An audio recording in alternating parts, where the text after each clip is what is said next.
কংগ্ৰেছৰ সময় পৰিৱৰ্তনৰ মাটি বচাওক জাতি বচাওক যাত্ৰা কাৰ্যসূচীত উপস্থিত থাকে গৌৰৱ গগৈ, দেৱব্ৰত শইকীয়া, অজয় কুমাৰ গগৈ, প্ৰদ্যুৎ বৰদলৈ, ৰিপুণ বৰা, ভাস্কৰ বৰুৱাকে আদি কৰি বহু সংখ্যক কংগ্ৰেছ নেতাকৰ্মী।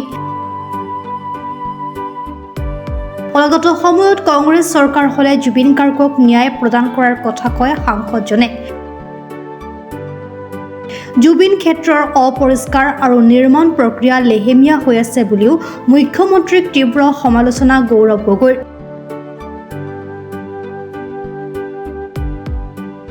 মুখ্যমন্ত্ৰীয়ে জুবিন আদৰ্শ ৰাইজৰ মাজত জীয়াই ৰাখিব নিবিচাৰে বুলি মন্তব্য প্ৰদান সাংসদজনৰ।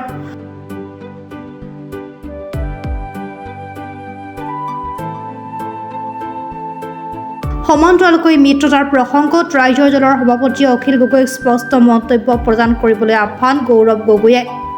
যাত্ৰা যথেষ্ট সফল হৈছে। মই ভাবিছোঁ সময় পৰিৱৰ্তনৰ যাত্ৰাৰ সফলতা চাই এতিয়া বিজেপি দলে নিজৰ যাত্ৰা কৰিছে আৰু আমি পৰৱৰ্তী দিনত এখন নতুন বৰঅসমৰ কল্পনা কৰি আজি মহিলাসকলক কেনেদৰে স্বাৰ্থ নথকাকৈ আঁচনি আমি দিব পাৰোঁ তাৰ ওপৰত আমি আলোচনা কৰিছোঁ আৰু বিশেষকৈ আমাৰ চৰকাৰ অহাৰ পিছত জুবিন দাক ন্যায় দিয়াৰ ক্ষেত্ৰত আমাৰ চৰকাৰে বিশেষ পদক্ষেপ ল'ব। আজিৰ তাৰিখত জুবিন ক্ষেত্ৰক যিদৰে চাফ চিকুণ ৰাখিব লাগে এইখন চৰকাৰে কৰা নাই। মুখ্যমন্ত্ৰী নিবিচাৰে যে জুবিন দাৰ সম্পৰ্কত আমালোকৰ মাজত আলোচনা হওক।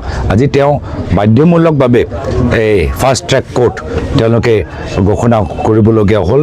যদি বাস্তৱত তেওঁলোকৰ উদ্দেশ্য আছিলে তেতিয়া প্ৰথম দিনতে ফাষ্ট ট্ৰেক কোৰ্টৰ কথা তেওঁ ক'লেহেঁতেন, কিন্তু আজিও বহুত হেঁচা পিছত ফাষ্ট ট্ৰেক কোৰ্টৰ ঘোষণা দিলে। কিন্তু আকৌ দেখিছে যে জুবিন ক্ষেত্ৰৰ সন্মুখতে হোৰ্ডিং, জুবিন ক্ষেত্ৰৰ আন্তঃগাঁথনি ক্ষেত্ৰত তেওঁলোকে হেমাহি কৰিছে। তো সেইকাৰণে যে তেওঁ নিবিচাৰে যে জুবিনদাৰ আদৰ্শ আমাৰ মাজত জীয়াই থাকক।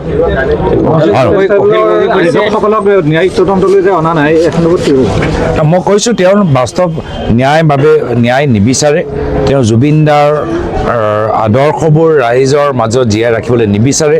জুবিনদাৰ যে স্পষ্টবাদী তেওঁৰ যে ব্যক্তিত্ব এই ৰাইজে যে পাহৰি থাকক সেয়া হ'ল তেওঁলোকৰ কামনা। জুবিন ক্ষেত্ৰলৈ যে যি হেমাহি বৰ্তমান চৰকাৰে কৰিছে তাক লৈ কংগ্ৰেছ দলে গৰিহণা মুখ খুলি মিলি কৈছে অখিল গগৈ। আমি আমাৰ কংগ্ৰেছ দলৰ ফালৰ পৰা ভাল প্ৰস্তাৱ যোৱাবাৰ আমি দিলোঁ তেখেতৰ প্ৰতি। নাজিৰৰ পৰা জুলফিকাৰ আলীৰ ৰিপৰ্ট, প্ৰাত টাইম ডিজিটেল। শদিয়াৰ পৰা ধুবুৰীলৈ, বৰাকৰ পৰা ব্ৰহ্মপুত্ৰলৈ সকলোৰে মাজত চিনাকি এটা নাম প্ৰাতঃ টাইম। থলুৱা ভাষা, কৃষ্টি আৰু সত্য বাতৰিৰ আধাৰত প্ৰতিষ্ঠিত খবৰ প্ৰাতঃ টাইমৰ প্ৰতিটো বা বাতৰি পুংখানুপুংখভাৱে চাবলৈ Facebook, YouTube, website, Twitter, Instagram আৰু ব্লগাৰ পেজত লাইক আৰু ফ'ল' কৰক।